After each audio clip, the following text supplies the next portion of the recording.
Coca-Cola is one of the most recognized and widely available products in the world. It's been said Coca-Cola is the second most universally recognized word after OK. But how did this one drink, that is essentially just carbonated sugar water, become one of the most popular things in the world, even though it has no health benefits and there are plenty of other soft drinks to choose from? When Coke tried to change its formula in the 1980s, it was met with intense public backlash and lots of angry calls to the Coca-Cola company. A psychiatrist listening to the calls reported that some people talked like a family member had just died. The reason for this is more about the branding than how good Coke actually tastes. For over a century, Coke has been almost a constant presence in people's lives through advertisements and in other forms, and has become one of the most influential companies in the world. What's up guys, it's the Friendly Neighborhood Pig here, and in this video we're going to examine how this happened, from the company's origins to how it spread throughout the world and the cultural impact it has had. But before I talk specifically about Coke, we're going to start with a brief summarization of the history of soda. If this doesn't interest you, feel free to skip to this time code, and let's just get into the video. While artificial carbonation wasn't invented until the 18th century, humans have still been able to drink carbonated beverages many centuries before that, mainly with alcoholic drinks like beer and cider, where carbonation occurs naturally through fermentation. Bubbles have also appeared in certain wines as well. This happened particularly in the Champagne region of France due to the wine undergoing a second fermentation process when it was kept in storage. The cold temperatures in the winter caused the wine to stop fermenting, and it resumed once the weather got warmer, causing carbon dioxide and producing carbonation. For a long time, this was considered a problem as it would cause bottles to occasionally explode. Some French wine that arrived in England would already have a slight fizz by the time it was opened. In 1662, English scientist Christopher Murray published a paper detailing how bubbles could intentionally be created by adding sugar to the wine, writing, "Our wine coopers of latter times use vast quantities of sugar and molasses to all sorts of wines to make them brisk and sparkling and to give them spirits, as also to mend their bad taste." Stronger glass used for bottles and different techniques like using corks were also English innovations which would help champagne become the popular drink it would eventually become, though technically it is just sparkling wine unless it is made in the Champagne region of France. Carbonated water is also naturally occurring in some springs and was thought to have health benefits. These springs would often attract lots of visitors to the nearby towns. One of these was the town of Selters in Germany, which is where the word seltzer is derived from. These were also present in the United States, an example being Saratoga Springs in New York, which has long attracted tourists for its mineral springs. In the 1700s, carbonation began being intentionally added to water. Among the first to do it was English scientist William Brownrigg in 1740, while there were others like Gabriel Francois Venel who also figured out how to make sparkling water. Joseph Priestley is most often credited with its discovery. Priestley first made it in 1767 by going to a brewery and using the gases that were a byproduct of beer production to add bubbles to the water. As it's now known, the gas was carbon dioxide, and it's now used to help add carbonation to drinks. Priestley later developed equipment to do this on his own, and in 1772 published a paper titled "Directions for Impregnating Water with Fixed Air." He believed this water had health benefits and was able to be used as medicine, particularly to treat scurvy. Priestley's equipment was even brought onto one of James Cook's voyages for this reason, though it didn't work. In 1781, Thomas Henry was among the first to manufacture carbonated water on a large scale. Though Joseph Priestley never benefited commercially from his invention, others soon did. Based on Priestley's work, Johann Jacob Schwepp developed his own method for producing and bottling carbonated water and founded his company, Schweppes, in 1783. It was originally started in Geneva, but Schwepp later moved to London in 1792, where his drink became popular.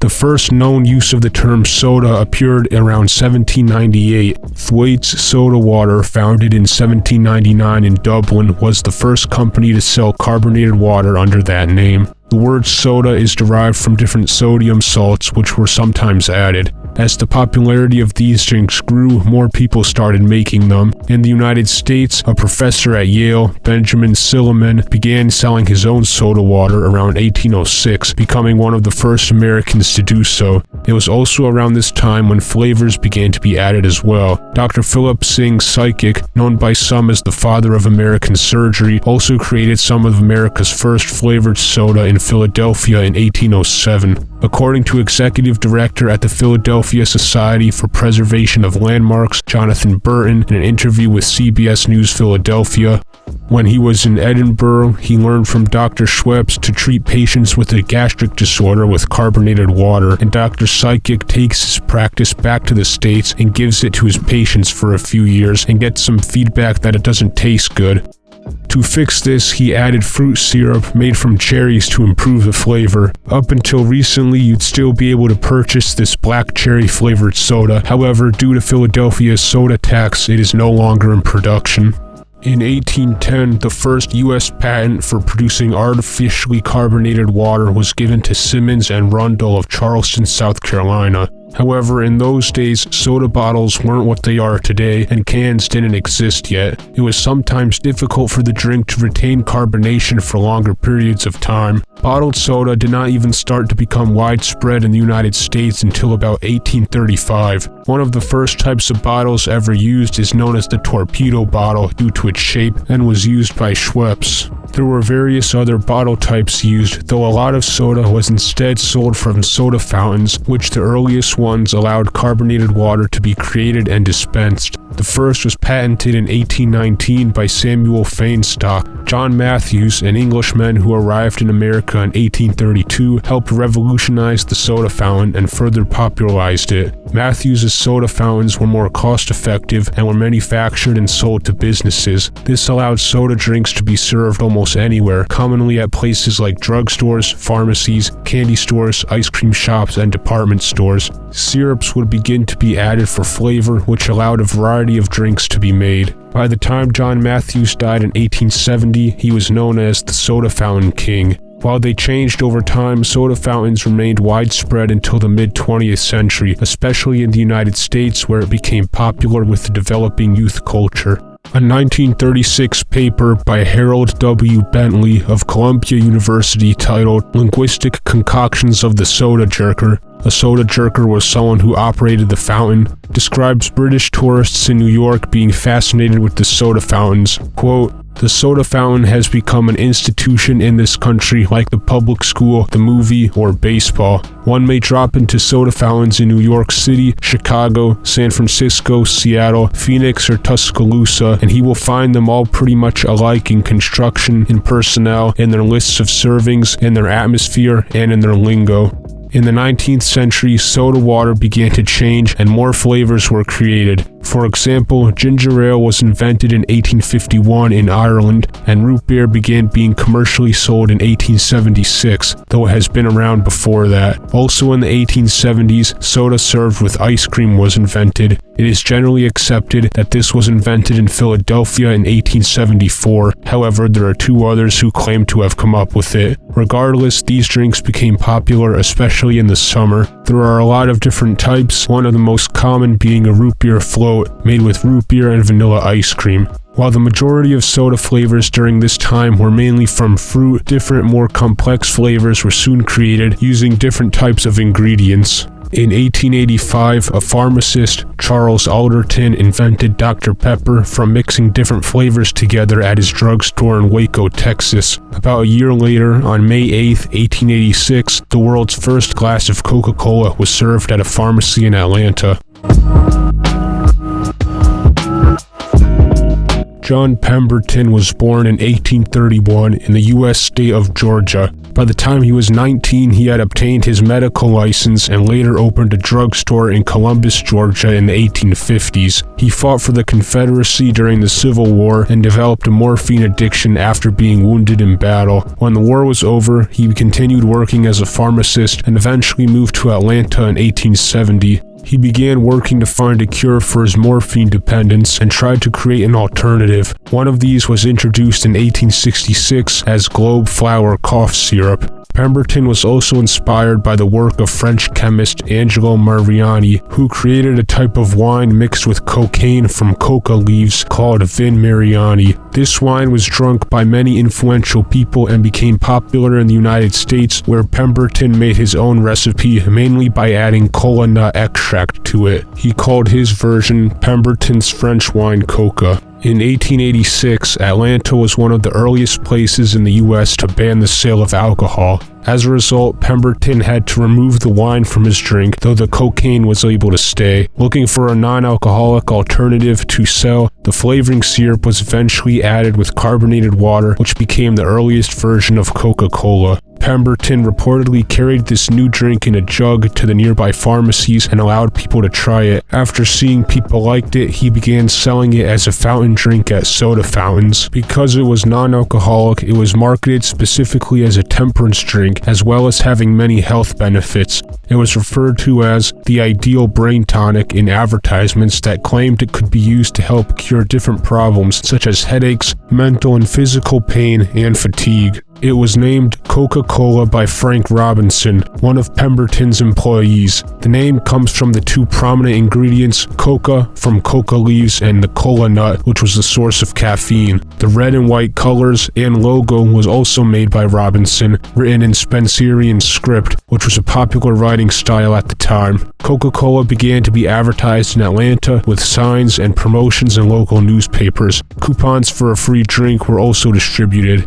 During this time, Coke was sold primarily as a syrup to businesses with soda fountains. The syrup would be added to carbonated water and then be sold by the glass, as most sodas were at the time. A glass of Coke typically cost 5 cents. In 1887, a patent for Coca-Cola syrup and extract was registered, but Pemberton never got to see how successful his invention would become, as he died on August 16, 1888. Before he died, he sold about 2/3 of his interest in the company to different Atlanta businessmen. Pemberton's remaining 1/3 and eventually the other 2/3 were acquired by another businessman, Asa Candler. Candler had reportedly first tried Coca-Cola at a pharmacy as a cure for his headache. After Pemberton died, he moved quickly to get full control, which he eventually did in 1891. In total, he spent $2,300, which would be a little over $70,000 in 2024. With this, Candler had control of the Coca-Cola recipe, which he made some changes to.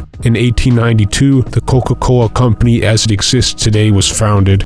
Under Candler's leadership, advertising in different types of media increased, along with more free coupons being distributed, and the company began to expand outside of Atlanta. In 1894, a syrup manufacturing plant was opened in Dallas, and within the next few years, others were opened in places like Chicago and Los Angeles. Also in 1894, Joe Biedenharn, a business owner in Vicksburg, Mississippi, became the first person to sell Coca-Cola in bottles. Biedenharn sold Coke at his store with his soda fountain, and according to him, in a letter he wrote in 1939, consumer demand has increased and was increasing rapidly. As a Coca-Cola would only be had in cities where the fountains were dispensing it, the thought struck one day, why not bottle it for our country trade? We were in the soda water bottling game and it was easy to start it going. We sent one of our first cases of bottled Coca-Cola to Mr. Candler and he wrote back that it was fine.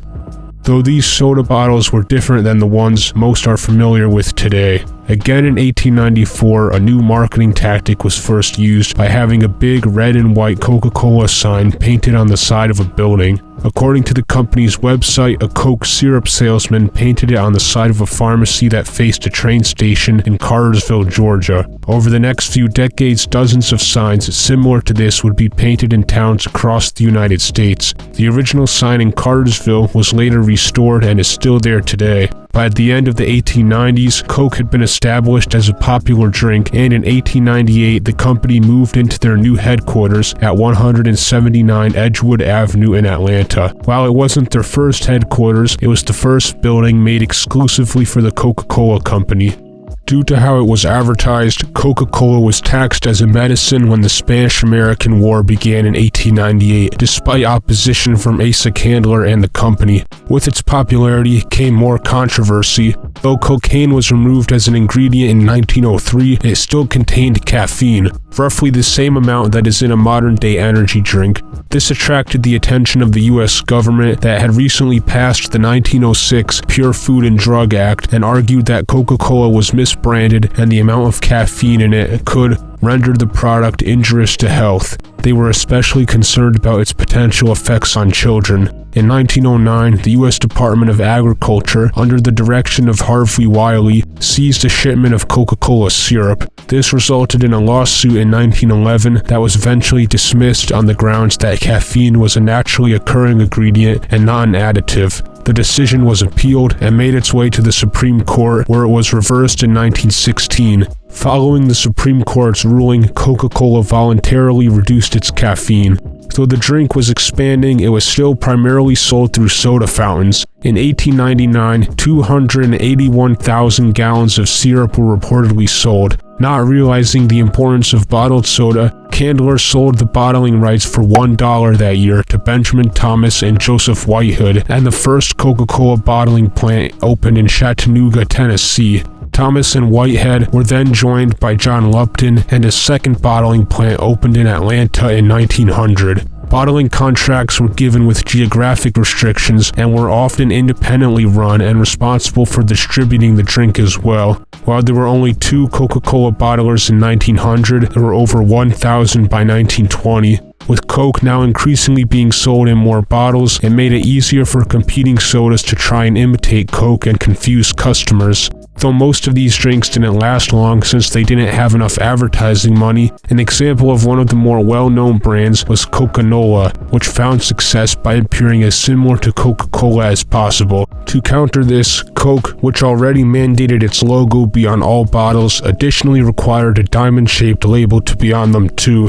When this wasn't enough, they began to look for a distinct bottle shape to distinguish their product from the others. While many glass companies competed to create the best design, it was a bottle made by the Root Glass Company from Indiana that was chosen. The bottle shape was based on the coca plant pod and went through some modifications before the final design was implemented. Due to its shape, it was given many nicknames like the hobble skirt or contour bottle. These were first introduced in 1916, and soon all bottled Coke was sold in them. The unique bottle shape finally helped set Coca-Cola apart from the other imitation sodas and has become an icon of the brand. Also in 1916, Asa Candler stepped down from the company and successfully ran for mayor of Atlanta, serving from 1917 to 1919. In 1919, the company was purchased by a group of investors. Throughout the 1920s, Coca-Cola continued increasing its advertising presence and was still expanding. In 1928, bottled Coke outsold soda fountains for the first time, and around that same time, the first vending machines were introduced. The 1920s was when Coke started doing Christmas advertising as well in order to increase their sales in winter. Santa Claus was commonly featured in these ads, and the most famous of these were drawn by Haddon Sundblom and debuted in 1931. Though Coke didn't invent the modern image of Santa, their advertisements did play a part in popularizing it. If you're interested in learning more about the origins of Santa and other Christmas traditions, there's a video on my channel that explains it in more detail, so be sure to check that out. By the time World War II began, Coca-Cola was already in over 40 countries. However, it was especially popular in the United States, and for many American soldiers who fought in the war, it reminded them of home. To help boost morale, then General Dwight Eisenhower sent a message to the Coca-Cola Company requesting supplies to build bottling plants near the soldiers overseas. The company president, Robert Woodruff, committed to see that every man in uniform gets a bottle of Coca-Cola for 5 cents wherever he is and whatever it cost the company. Coke employees were sent near combat zones, and in total, 64 bottling plants opened across the world during the war. Many advertisements during this time showed American soldiers drinking Coke with people from the local populations, and with Coca-Cola being used as a symbol of friendship and hospitality. According to the company's website, about 5 billion bottles of Coke were drunk by the military during these years, and in the decades following the war, Coca-Cola's international presence greatly expanded, largely because of this. US. During all this time, the standard price of a bottle was still 5 cents, the same price it had been since it was created. The 5-cent price was displayed prominently in ads, and many of the vending machines were only designed to take nickels and couldn't give change. As a price change was starting to be considered, the next option would have been to increase it to 10 cents since that was the next available coin value, but Coke was reluctant to double the price, so much so that they even asked the US Treasury to create a 7.5-cent coin in 1953. This didn't work, and they were eventually forced to raise the price due to rising costs of ingredients. By the end of the 1950s, there were no more 5-cent Cokes. It was also around this time when the first Coke cans became available. In the second half of the 20th century, the Coca-Cola company began to expand more into other beverages. In 1960, the company purchased Minute Maid. Sprite was introduced in 1961, and in 1963, their first diet soda, Tab, began being sold. In 1982, Coke bought Columbia Pictures for around $750 million. While there was some success, they decided to go back to focusing just on drinks and sold it in 1989, with the New York Times reporting, Coca-Cola got an A for television, where they did a good job, but they get a C for movies, where in 7 years they basically went from an average earner into a loss operation. Diet Coke debuted in 1982 and replaced Tab as the preferred Diet Cola, and the first flavored Coke, Cherry Coke, began being sold in 1985, though its origins go back further as soda fountains and other businesses would sometimes add cherry flavoring to Coca-Cola syrup. Diet and Cherry Coke were the first two variations of the product with the Coca-Cola branding. Up until then, that was reserved only for the original drink, which also in 1985 was changed for the first time and sold as New Coke. This was done in response to declining sales and competitors like Pepsi increasing in popularity. According to one report, Coke had about a 60% market share in 1948 that had declined to around 21% by 1984. The new formula was made to address these changing consumer preferences and help Coke remain competitive against the other soft drinks. The new formula did better than the old one in taste tests as well. However, Coke was unable to anticipate the widespread public outrage this caused, especially in the South, where in some places it was something of regional pride. In an article from the Chicago Tribune from 1985, University of Mississippi Southern culture scholar William Ferris is quoted as saying,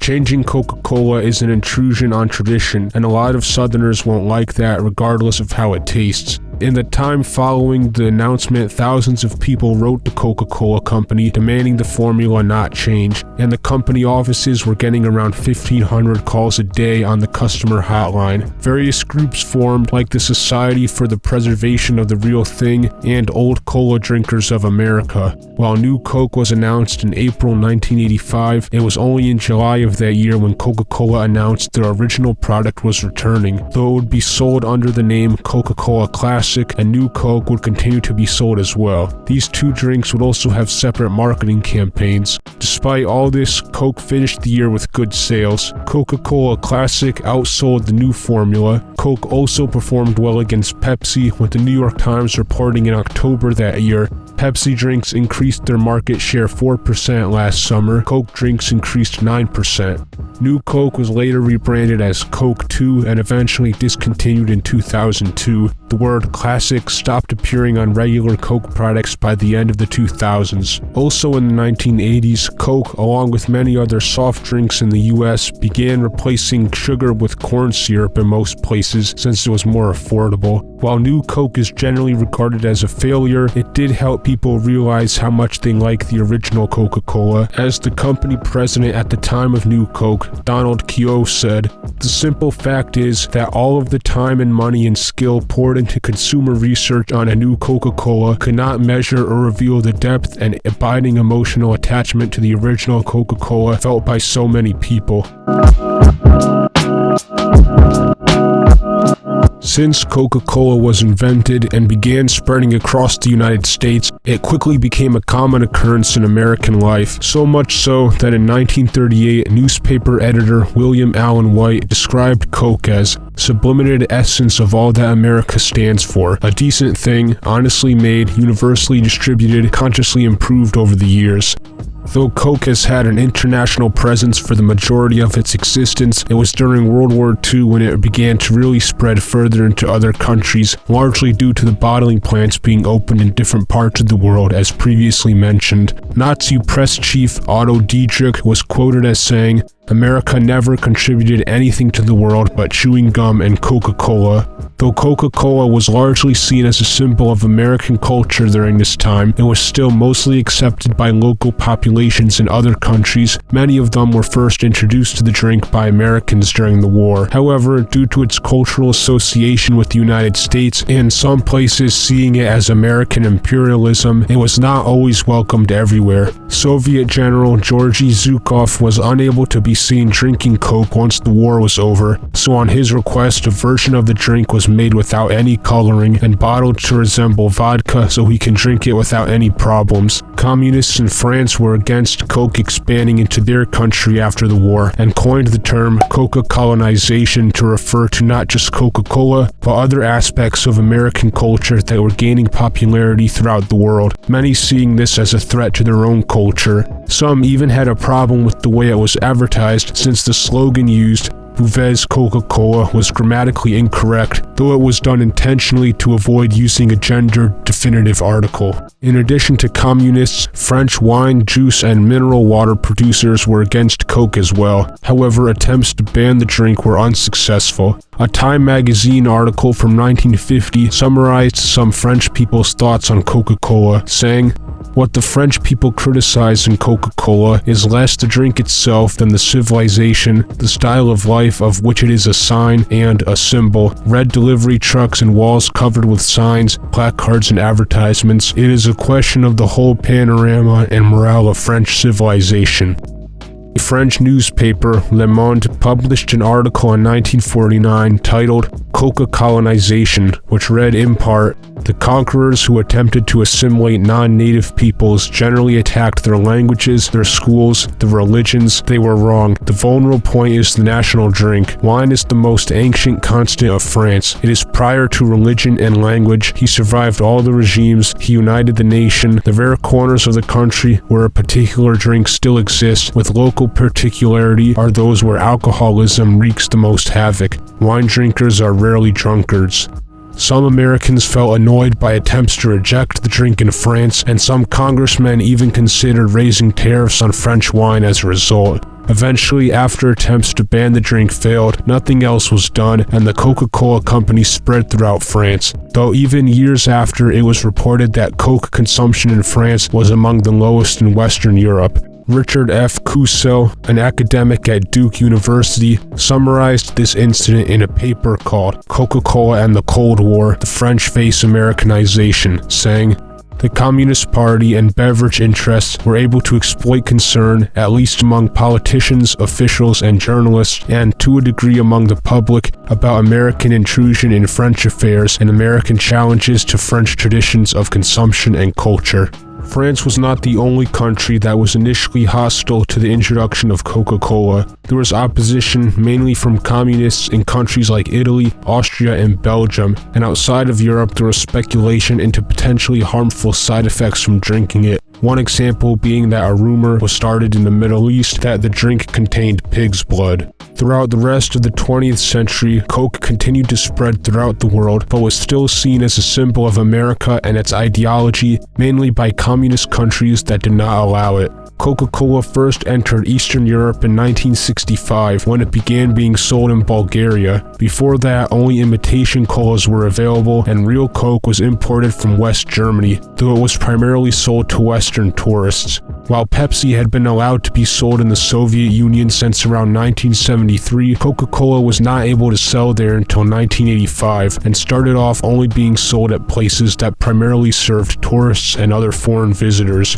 It really wasn't until the collapse of the Soviet Union when Coke became widely available there. Many Eastern countries had their own alternative colas, some of which are still around today, like Vita Cola in parts of Eastern Germany and Kofola in the Czech Republic and Slovakia. Coke re-entered China in 1978, though it was first introduced there in the late 1920s. It was forced out in 1949 after the People's Republic of China was established. It was one of the first American brands to re-enter the Chinese market following economic reforms there. When the Berlin Wall fell in 1989, Coca-Cola handed out free Cokes, and in the years after, greatly expanded into Eastern Europe. Robert Woodruff, the longtime president of Coca-Cola, is once quoted as referring to Coke as the essence of capitalism, and in many ways he was correct, or at least that's how some other countries saw it. The company itself has always said they've wanted to stay out of politics. According to one company manager,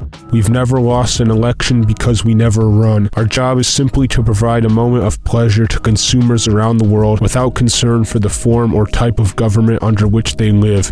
Coca-Cola is now one of the most recognized brands in the world and is in over 200 countries, with different marketing in each one. One widely spread story features Germans in the US seeing a Coke sign and saying to someone, "We are surprised that you have Coca-Cola here too."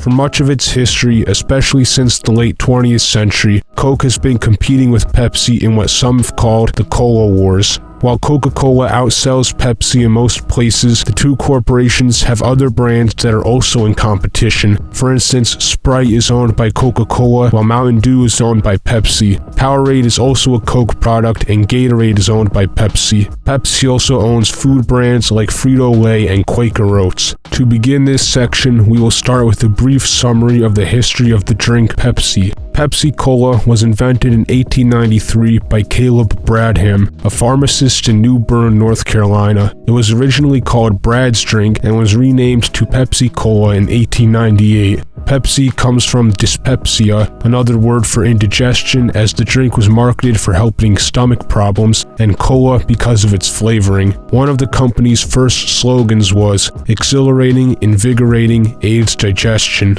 By 1904, over 19,000 gallons of Pepsi syrup were sold. Pepsi experienced an increase in popularity during the Great Depression. In 1934, they introduced 12-ounce bottles and sold them for 5 cents, the same price as a 6-ounce bottle of Coke. During this time, Pepsi began advertising heavily on the radio. Many of these ads used the jingle, "Pepsi Cola hits the spot." Many of these early ads put a strong emphasis on the price as a main selling point. There was continued success in advertising in the 1960s when Pepsi began to market itself more to the younger generations, like in the early 1960s ad campaign that used the slogan, "Now it's Pepsi for those who think young." This was later followed up with the slogan, "Come alive, you're in the Pepsi generation," and allowed Pepsi to differentiate itself from Coke by branding itself as a drink for the newer generations and targeting a younger demographic, which they continued to do in the following decades. Pepsi would eventually sponsor famous celebrities at the time, most notably Michael Jackson, who along with his brothers signed a $5 million deal with the company in 1983. According to Jay Coleman, founder of Entertainment Marketing and Communications International, a company that helped broker these deals, the goal was to make Pepsi look young and Coke look old, and Michael Jackson was in fact the choice of that generation. In 1975, the Pepsi Challenge debuted in ads. This was when consumers participated in a blind taste test of Coke and Pepsi and had to pick which one they liked better. The majority of the time, Pepsi was chosen as the favorite. While it was a marketing success, the test wasn't very scientific. In a study from 1983, participants were given Coke in a Pepsi glass and Pepsi in a Coke glass and were unable to tell the difference. Quote, "Subjects were significantly influenced by the label of the product they preferred and not by taste differences between these products." Another study from 2004 had similar results and showed people mostly preferred Coca-Cola when it was labeled, suggesting the influence of Coke's branding compared to Pepsi. However, the Pepsi Challenge and other successful marketing campaigns was a large contributor to Pepsi increasing its market share and one of the influences on Coca-Cola's decision to launch New Coke in 1985. Despite this, Coke continued to outsell Pepsi in most areas. In order to grow as a company, Pepsi knew it would be advantageous to be in places where Coke was less dominant. Donald Kendall, who later became Pepsi's CEO, accompanied then Vice President Richard Nixon to Moscow in 1959, where he made sure to serve Pepsi to Soviet Premier Nikita Khrushchev. which was the first step to Pepsi entering the Soviet Union in the early 1970s, where it virtually had a monopoly there until Coke entered the Russian market about a decade later. Throughout its existence, Pepsi has changed their logo multiple times. The original logos were similar to Coca-Cola's, being that it just read Pepsi Cola in a specific writing style. In the 1940s, Pepsi bottles began having red, white, and blue bottle caps. This was done to help differentiate their product from other drinks, and the colors also displayed patriotism during World War II. By the 1950s, an illustration of the bottle cap became a recognized image of the brand and a part of the logo. A new logo introduced in 1962 removed the word cola and instead just read Pepsi. The bottle cap continued to be used and eventually evolved into what many today would recognize as the Pepsi globe that is still being used. Most recently, Pepsi changed their logo again in 2023, and that is the one currently in use as of making this video. In contrast, only minor changes have been made to the Coca-Cola logo, and it has looked the same for decades. In 2011, Diet Coke surpassed Pepsi as the second most popular soda in the US behind regular Coke.